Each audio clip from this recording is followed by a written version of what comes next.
Hey guys, welcome back. Today I'm hopping into the fifth and, as of now, final album of the Carter series. It has been teased most recently yet again that there may be the Carter 6 coming out soon. In the past week or two, it has been teased that he will be releasing a new mixtape called The Fix Before the Six, which feels like an obvious hint that the Carter 6 will be coming out soon. Anyways, since I'm getting a little bit carried away here, I feel the Carter 5 was a decent album. Despite the long gap between the Carter 4 and the Carter 5, I didn't feel it was bad for its weight, even though a lot of fans, and it seemed like pretty much everyone, wanted to come out sooner. But I'm sure I'll hit on this just a little bit more. But what pushed this album back was mainly disputes with Cash Money Records and Birdman. Aside from all that, I remember hearing all the hype around this album back in 2018, and I feel I was sort of behind this hype as well, with it essentially being his first new album in over half a decade. In that time, however, he did do some features for a ton of other artists, some of which I find to be some of his worst features. I do feel that there are enjoyable tracks on this album, but I necessarily wasn't the biggest fan upon release and first listen, 5 years ago. But I do feel I've enjoyed some of these tracks on here a little bit more, and still some I really don't care for or have a feel for. Anyways, let's go ahead and hop right into this album. This is his 12th studio album that was finally released on September 28th, 2018. At the time you guys get to see this video, it just celebrated its 5th anniversary yesterday, and the day I'm recording this video happens to be Lil Wayne's 41st birthday, being September 27th.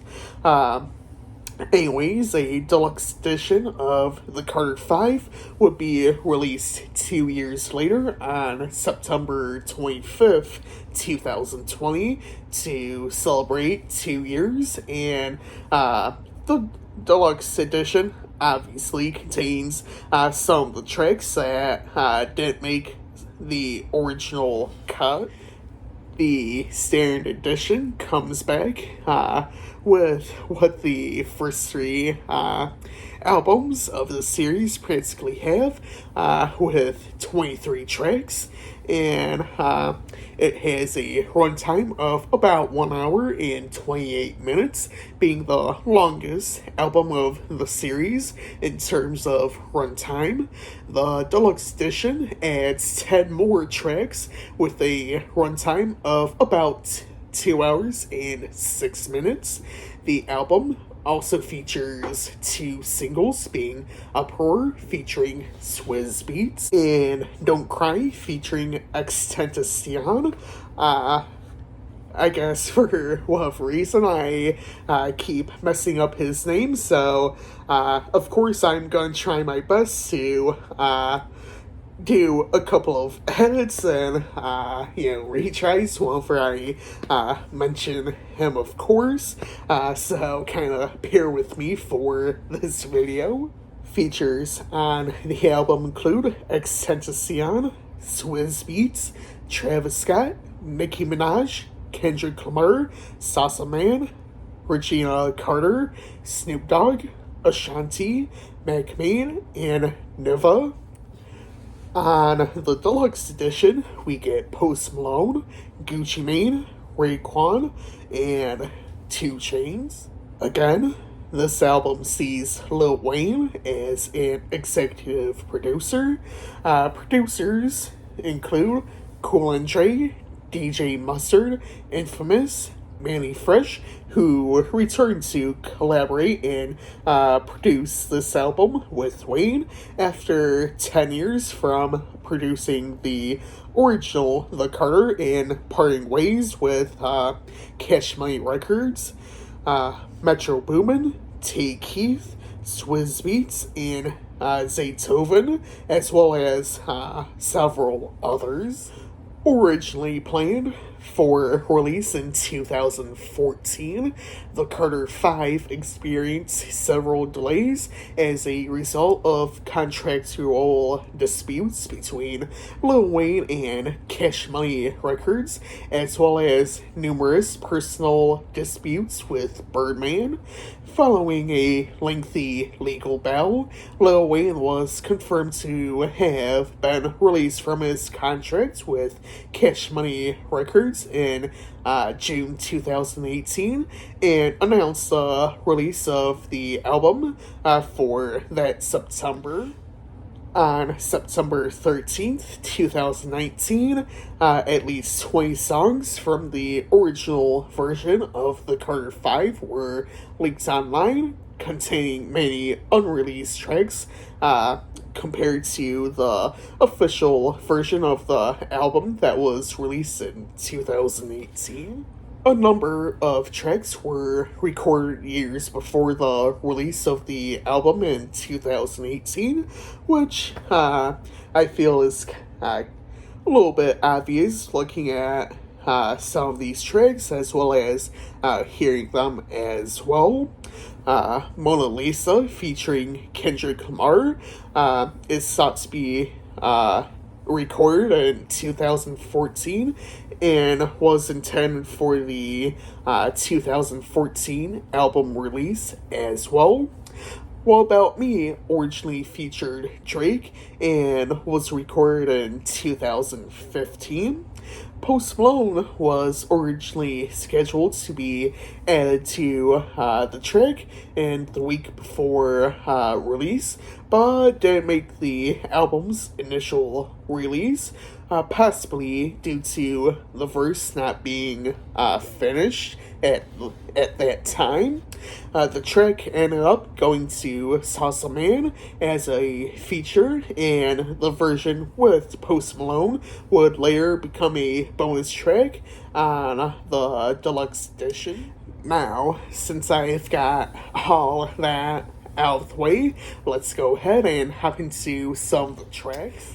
We start the album off with I Love You, Dwayne, which is a spoken word from his mother. She mentions the Carter 5 as she was asked many times when it was going to come out, as it has been delayed, and she is also ready for it whenever it does come out, and she knows it's going to be a decent album.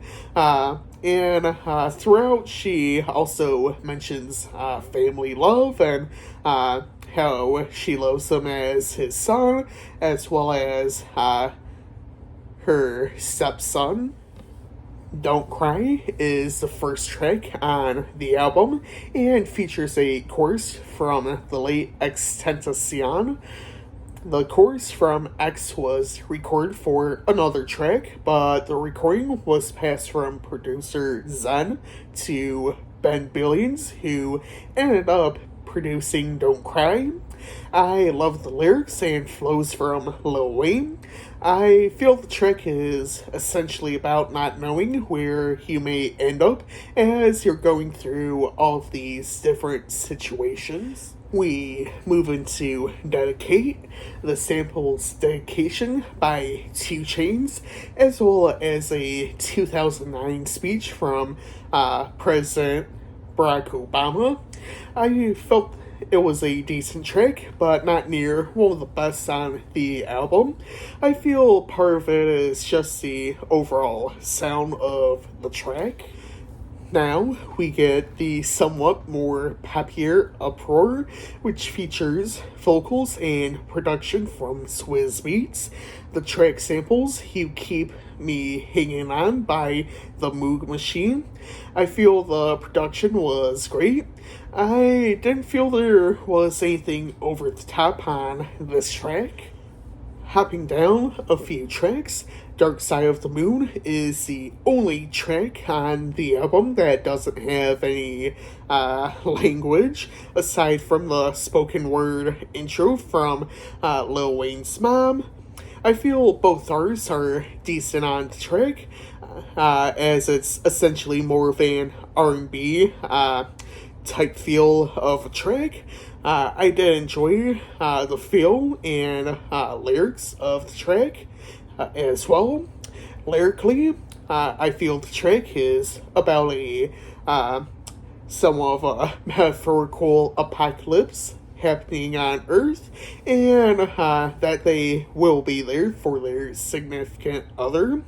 The track title seems to be a reference to the Pink Floyd album of the same name, which I also covered earlier this year to celebrate the album's 50th anniversary.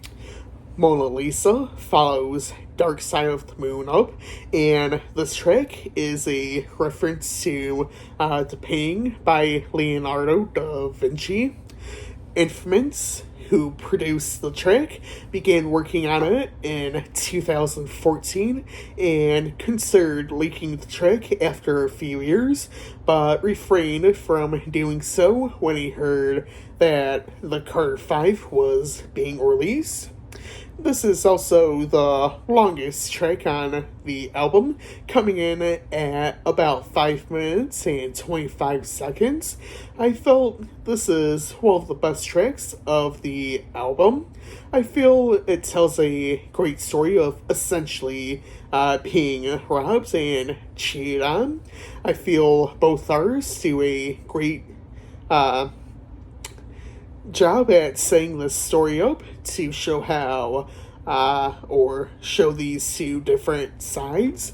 One being a woman who sets up men to be robbed by Wayne, while Kendrick talks about a woman he doesn't trust in a relationship. During Kendrick's verse, there's a reference to Lil Wayne's song Lollipop, as that's the girl's ringtone. At right about the halfway point of the album, we get Famous. The track features vocals from his daughter, Regina Carter. Originally, Sam Bruno was to appear on the chorus. However, I feel Regina has a great voice. Lyrically, I feel the track is about how his life changed, good or bad, when becoming a well-known name. I'm going to close this out with Let It All Work Out. I feel this was a decent track to finish off with. The track samples Indecision by Sampha.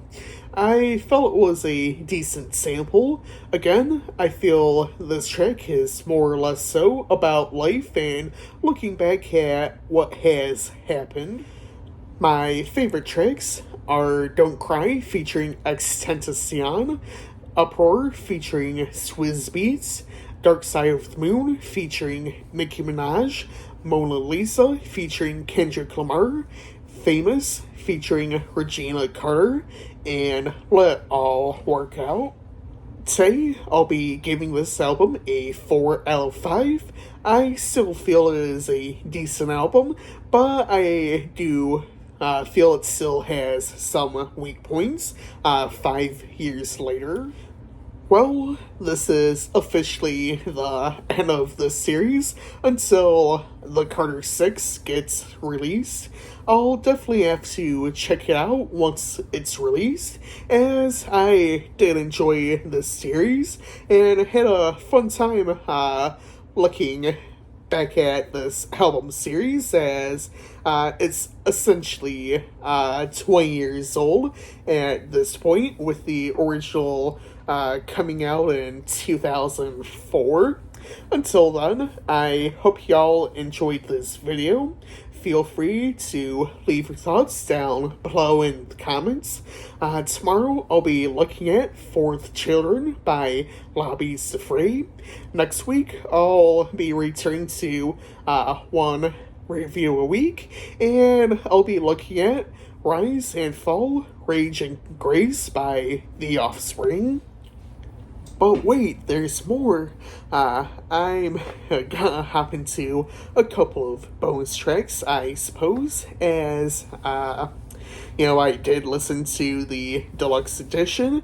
I haven't heard all of them up to, this point. When I got around to listening to the album, I'm like, yeah, might as well listen to the deluxe edition, as I've only heard a couple of the tracks when they were first initially released.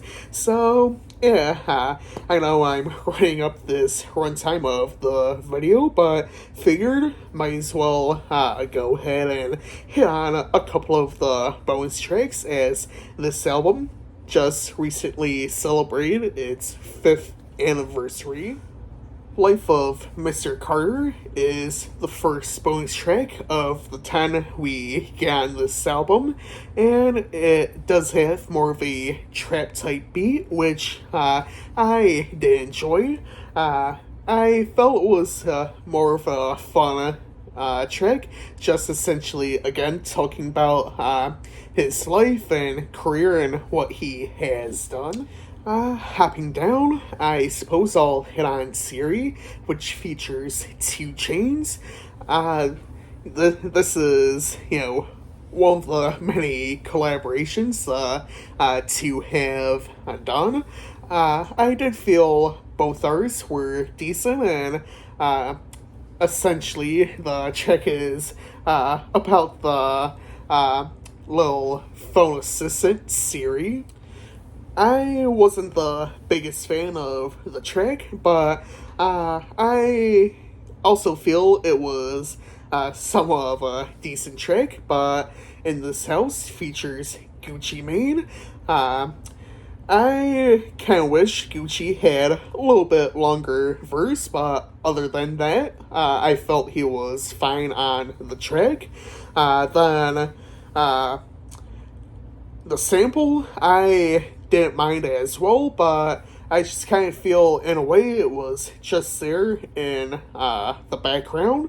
Then Lil Wayne, of course, he goes off on the track, and I did love some of his flows and rhymes on this track. I suppose I'll finish this off with What About Me, featuring Post Malone. So, essentially, the same track we get on the Saturn edition, but Salsa Man is replaced with Post Malone this time around. And as I said earlier in this video, that Post Malone was originally intended for this track, and I didn't feel he was too bad of a feature to even have on this track. So yeah, other than that, I hope y'all enjoyed this video. Again, I know I did a little surprise right here at the end by deciding last minute to throw in a couple of bonus tracks. I'm like, screw it. I know this video is already gonna be long, so what's it matter if I add on like 2 more minutes to this video? I'm sure someone out there will enjoy this video. So yeah, other than that, the plan for now is to do the Carter 6 whenever it comes out, and next week I'll be looking at Rise and Fall, Rage and Grace by The Offspring.